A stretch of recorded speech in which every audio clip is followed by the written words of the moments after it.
Welcome to the podcast where we believe every day is a great day with Jesus. This is Today with Jesus. I'm Robert Hatfield. I'm Dan Winkler. It's great to be together again. Yes, and it is. Man, this is one more noisy place.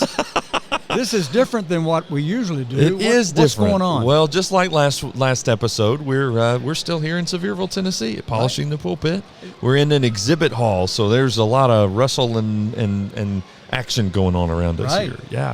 And there's some kids off in the distance. Yesterday I was recording a different show and they started chanting, Chick-fil-A, Chick-fil-A. So, just saying. Made you hungry, right? It did. Yeah, it did. Did you bring it to a close right quickly? Yeah, I did. So got to go. I figured it so. Well, I hope they don't do that in the next 30 minutes. That's right. So we have a visitor at our podcast today, don't we? We do, yeah, yes, we do. A distinguished guest. Yes. Over the summer, I received an unidentified package, and as I opened it, I found this. It's for our audio listeners, it's a bobblehead of me.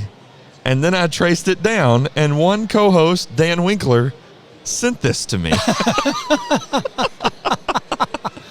I've never been more agreeable in my whole life. Yes, but now I usually do this. I say, okay, does Robert Hatfield know anything? Oh, whoa, what are we doing?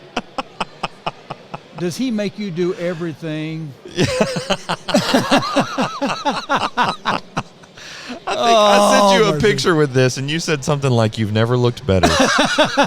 Well, thanks. Oh, me. He's about as empty-headed as you are. So yes, there we he go. is. There we go. Chip off the old block. There you go, man. We sure have fun with each other, and I love you for it. Something like that. We are really...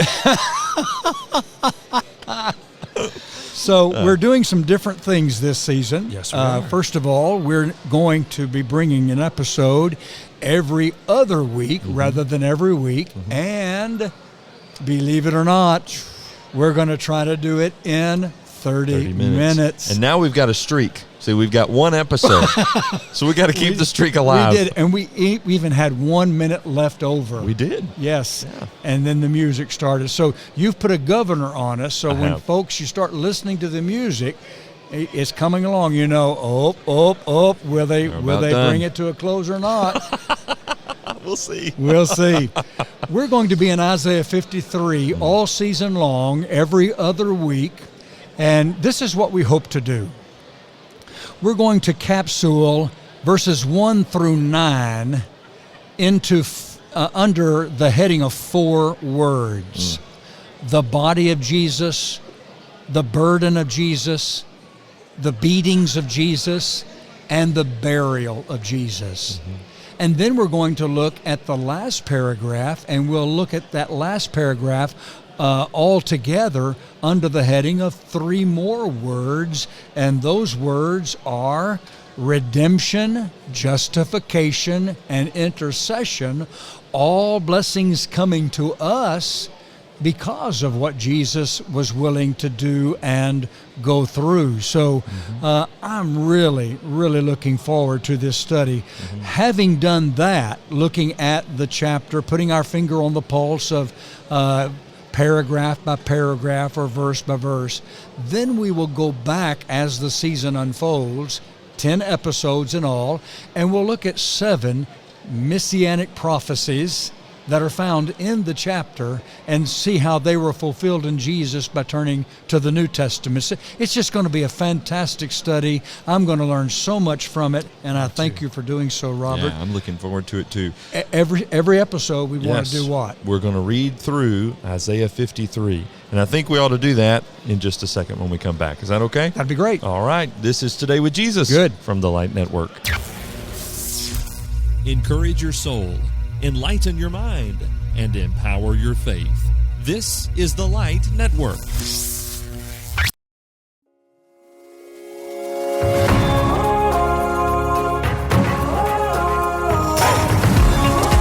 All right, we're in Isaiah 53, and we're going to be reading through the whole thing, and you and I use the English Standard Version, and so we're reading from the English Standard Version. How about you reading the first 2 paragraphs, verses 1 through 6? Sure. Okay, sounds good.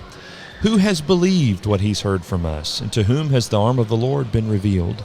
For he grew up before him like a young plant, like a root out of dry ground. He had no form or majesty that we should look at him, no beauty that we should desire him. He was despised, rejected by men, a man of sorrows, acquainted with grief. And as one from whom men hide their faces, he was despised, and we esteemed him not. Surely he has borne our griefs and carried our sorrows, yet we esteemed him stricken, smitten by God, afflicted. But he was pierced for our transgressions. He was crushed for our iniquities. Upon him was the chastisement that brought us peace, and with his wounds we are healed. All we like sheep have gone astray. We've turned everyone to his own way, and the Lord has laid on him the iniquity of us all. He was oppressed and he was afflicted, yet he opened not his mouth. Like a lamb that is led to the slaughter, and like a sheep that before its shear is silent, so he opened not his mouth. By oppression and judgment he was taken away, and as for his generation, who considered that he was cut off out of the land of the living, stricken for the transgression of my people? And they made his grave with the wicked, and with the rich man in his death, although he had done no violence, and there was no deceit in his mouth. Yet it was the will of the Lord to crush him, and he has put him to grief. When his soul makes an offering for guilt, he shall see his offspring. He shall prolong his days. The will of the Lord shall prosper in his hand. Out of the anguish of his soul he shall see and be satisfied.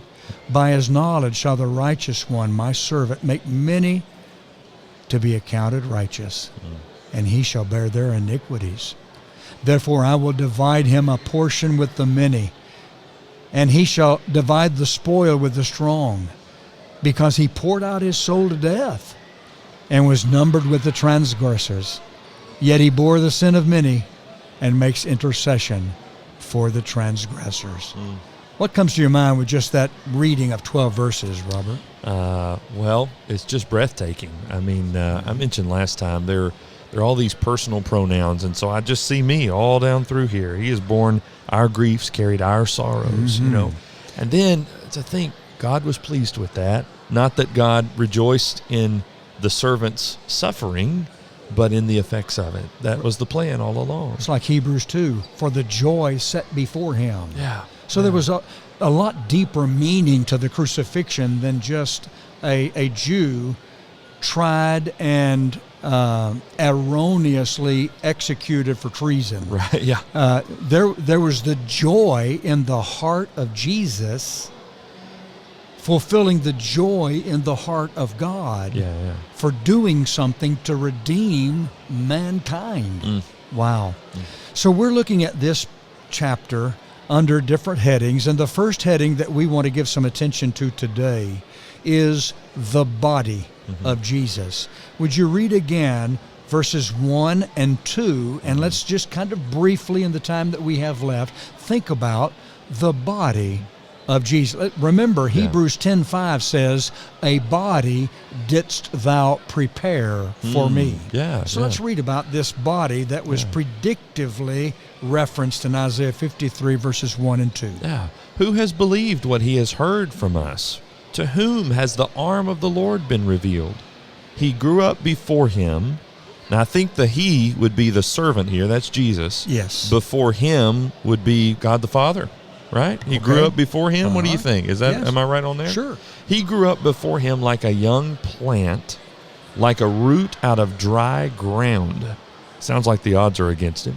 He had no form or majesty that we should look at him, no beauty that we should desire him. Okay. When we think about the body of Jesus, actually we are, if we were doing a Christological study, we would be in the arena called the incarnation, the becoming of flesh. And of course, John chapter 1, verses 1 and following says, in the beginning was the Word, and the Word was with God, and the Word was God. The same was in the beginning with God. And then you come down to verse 14, and it says, the Word became flesh. And it's interesting to read through the New Testament and see how many references you come to that allude to the fact that Jesus was in flesh. I think about 1 Timothy chapter 3, verse 16. Yeah. He was manifested in the flesh. Or Peter, who said in 1 Peter chapter 3, I believe it is, he bore our sins in his body. Yeah. On the tree. So Jesus actually was given a body, a physical body. And that's a significant point. I mean, not in the first century and latter first century into the second century, it became a very fever-pitched argument because there were false teachers who would claim basically God, who is so holy, could not come down and take on flesh that is so weak and sinful. Right. And it's Gnosticism. It probably wasn't in its full-fledged form in the New Testament times, but there are early forms of it, and it went off into at least a couple of branches and maybe even sub-branches as we went on. It was a big deal. But even more than just sort of that philosophical argument, I think about the fact that Jesus had a physical body means something to me because he knows what it's like to be weak, to be tired, to be hungry, to be thirsty. Yes. All of that stuff comes To be with tempted. To be tempted. Yes. And that is an extremely important point that the writer of Hebrews makes, as we studied in the previous season as well. When my mind was in Hebrews chapter 2. Of course, Hebrews chapter 1 focuses on the deity of Jesus. Yeah. And Hebrews chapter 2 focuses on the humanity of Jesus. Yeah. And it tells us that he had to be made like us. Yeah. And that's the chapter that ends by telling us that he had to be made like us so that he could be a faithful and merciful high priest. Yeah. And those last few verses of Hebrews 2, talking about the humanity of Jesus, says he is able to help those who are tempted because he himself was tempted. So here he is. He knows what it's like to be me, to be you. He can understand. The whole book of Hebrews, as we remember, is about the high priesthood of Jesus, one sitting at God's side but on our side, as somebody that understands what it's like to be us as human. And so we come to Isaiah 53 verses 1 and 2, and we're reading about this body, this flesh that was given to Jesus. There are two things that are said about the body of Jesus predictively in Isaiah 53 verses 1 and 2. Here's the first. It was unassuming. Okay. Verse 1. Who has believed what he has heard from us, and to whom has the arm of the Lord been revealed? Let me paraphrase that. Can you believe this? Yeah. Can you believe that? Are you serious? So, when you saw Jesus, to look at Jesus, if somebody were, that's the Messiah.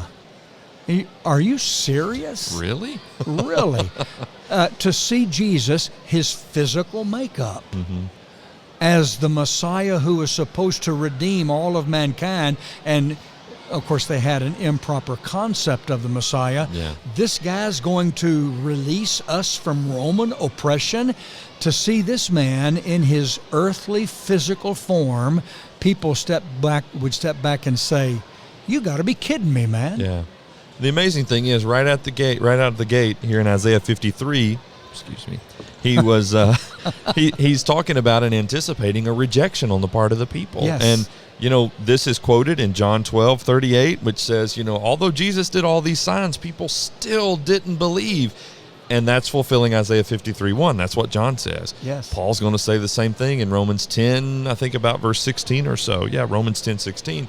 So the whole, and what you were just describing, because Jesus became flesh and blood, he knows what it's like to live in my shoes, so to speak.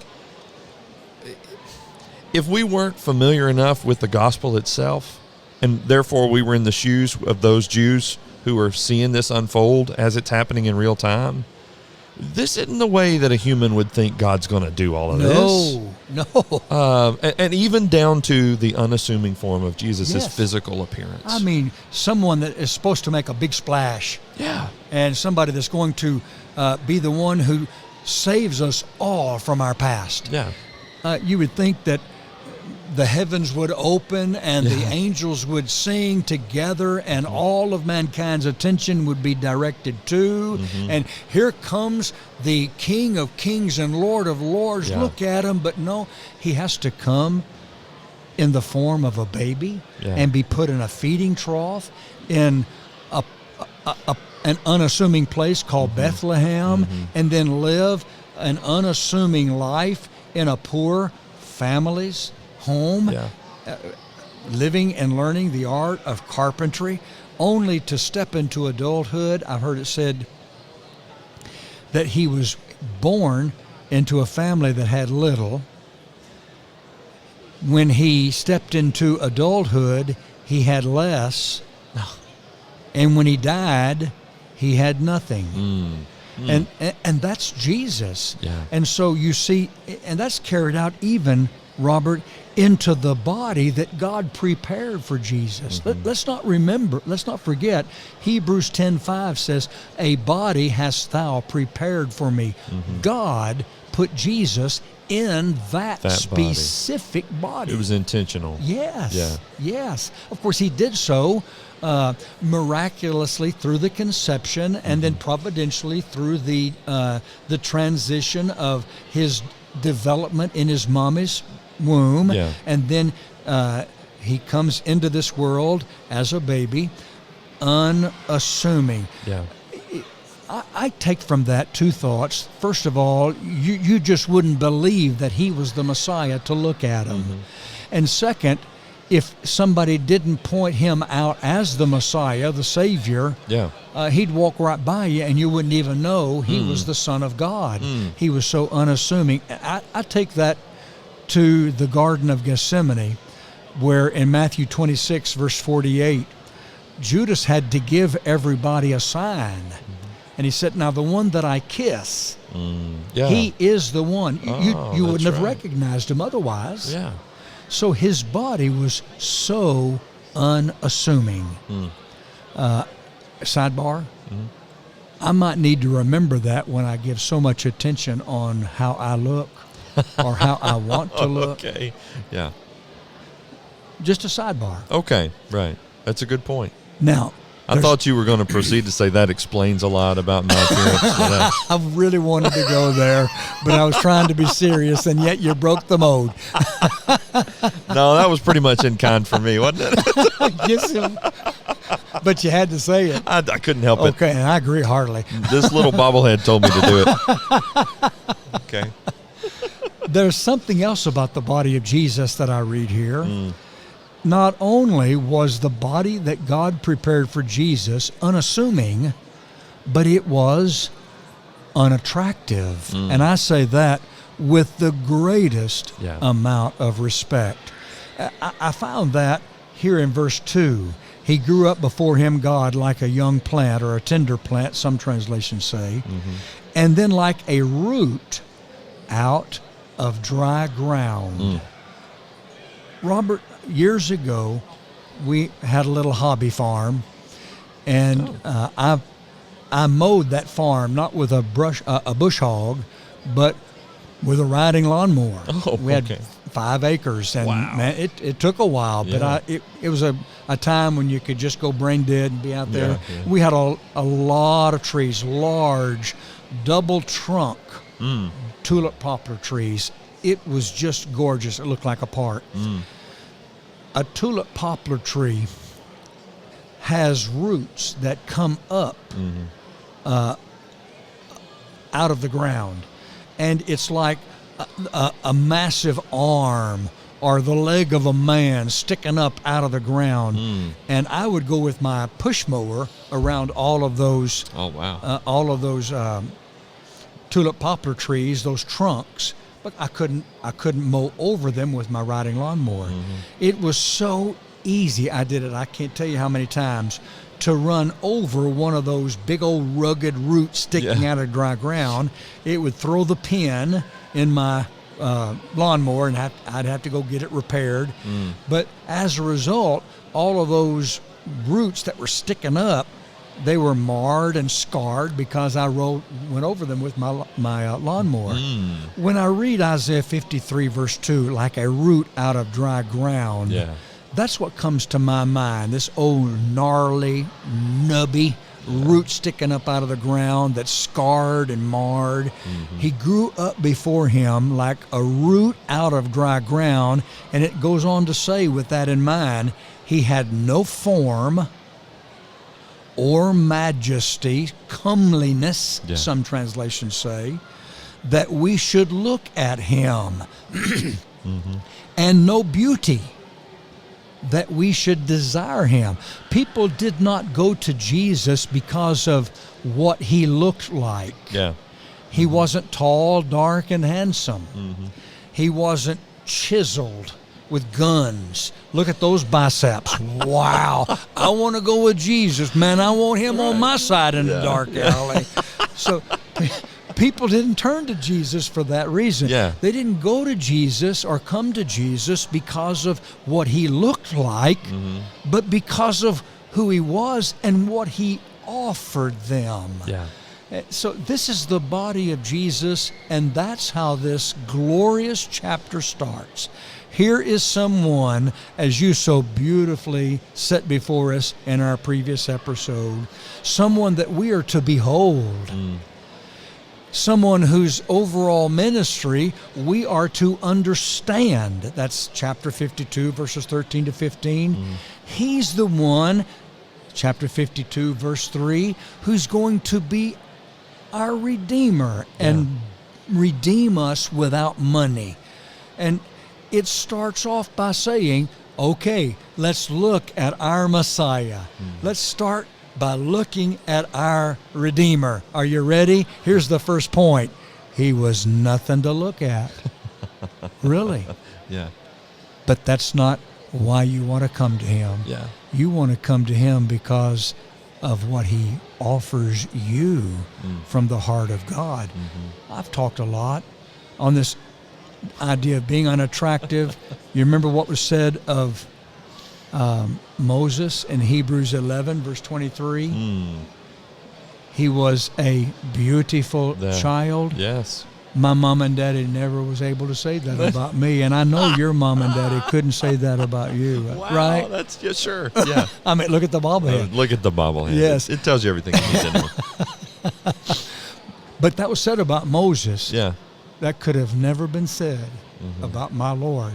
And it didn't make him any difference. And it don't make us any difference either. Because who he was and what he has done for me and what he offers me is what really counts. That's right. Talk to me about that a minute. It's just interesting because there was so much that is just so different from the way, I guess if I were, boy, this is quite a statement, but if I were unfolding the plan of redemption, that's how I would have done it. And I think about later when Jesus begins his ministry. And by the way, bearing in mind, Isaiah is telling us all this hundreds of years before Jesus even is incarnated, before he even comes. Hundreds of years. But then Jesus gets here, and it's further obscured because it's not just his appearance, although he isn't someone people naturally gravitate to because of his external beauty. Okay? And then his mission doesn't seem to fit everybody's mold. And then they say, why do you keep talking to him in parables? Just tell him what you're trying to say. And he says, that helps to weed out the people who are really seeking and the people who aren't. And then he doesn't set up shop and say, healing people every day from 9 to 5. You know? I mean, he only does it even to the point where when that Syrophoenician woman comes and he even challenges her faith. I can't give the best food to the dogs. I remember we talked about that in our Mark series way back when, and he was doing that to see is her faith really genuine. He's looking for people who are honestly seeking, I guess is what I'm getting at, and you see that even with the body of the Lord. I mean, had we been there, would we have recognized him? Was Zacchaeus surprised when he finally got a physical glimpse? You know, of the way that he looked? I don't know. I mean, he knew he was coming because the caravan was coming, but Could he pick him out from Peter or John? I mean, Right. I don't know. You know, it was Nathaniel that said, "Can anything good come out of Nazareth?" Come out of Nazareth. Yeah. He was surprised. Yeah, right. Yeah, right. He's the Messiah. He comes out of Nazareth. Are you kidding me? Yeah. But what we're reading here was others would be saying, yeah, right. He's the Messiah. Yeah. That person right there, he was the Messiah. And you're right. If we were to have set together the plan of salvation, we wouldn't have started it that way, which gives you insight into the wisdom of God. That's right. If a person has an honest heart and an open mind, it's who Jesus was, what Jesus offered, what Jesus said, and what Jesus had his apostles to say that moves us to him. And it also teaches me the value of the importance of humility in the eyes of God, and the fact that God, as you mentioned, prepared intentionally this body for Jesus. He predicted through Isaiah in predictive prophecy said he's not going to have an impressive form. He just isn't. And I think, be like Jesus. Not in the sense of, hey, embrace how God made you look. I mean, that's all good. But humility to say, I can't rely on my good looks to get me ahead in life. I can't rely on anything else other than submitting to the will of God and the love of God that's been manifested in this unassuming person who came and did things beyond what we could even begin to dream. It's not the vessel.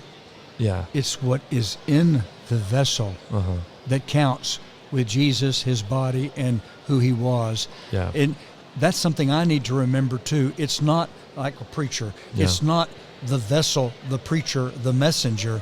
It's what's in the vessel. It's what's in the preacher, how he lives and what he says about and for Jesus that really counts and makes an impression. And later, the Apostle Paul's going to come along and emphasize it's about Christ being in you. Right. And that's what makes you beautiful. Right. He regenerates. He makes new life, new creation.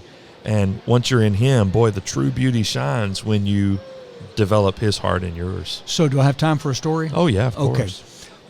My favorite all-time story is about a little boy with a dark complexion. And he was going to the circus. And as he goes to the circus, he steps in, and here he sees a clown, and the clown has a handful of helium-filled balloons. And so to peddle his wares, the clown would take one balloon away from the bundle. He'd take this white balloon, and then he'd let the string go, and it would just fly high and disappear into the clouds. And he'd take a yellow balloon, and from the bundle, he'd let the string go, and it'd fly so high. Yeah. And he did that with several different balloons. And so this little boy with dark complexion, he came and he said, "Mr. Clown, if you let that black balloon go, would it fly as high as the others?" And the clown said, "Oh, yes, son. It's not the color of the balloon. It's what's on the inside that determines how high it flies." Wow. Yeah. And I take that to what I read about Jesus. It wasn't the color of the balloon. It wasn't the outward body. It was what was on the inside that determined how high he flew and how high he flies in my mind and in my heart. I love Jesus, blessed Jesus. I love that. The body of Jesus. We continue our study of Isaiah 53 in 2 weeks, season 11, episode number 3. And we're going to be looking at the burden of Jesus. That's right. From Isaiah 53, 3 and 4. Remind you to like and subscribe our podcast. Share it with a friend. Help us spread the word about Today with Jesus. And until then, live every day with Jesus in your heart and your ways. God bless everybody. Thank you for coming.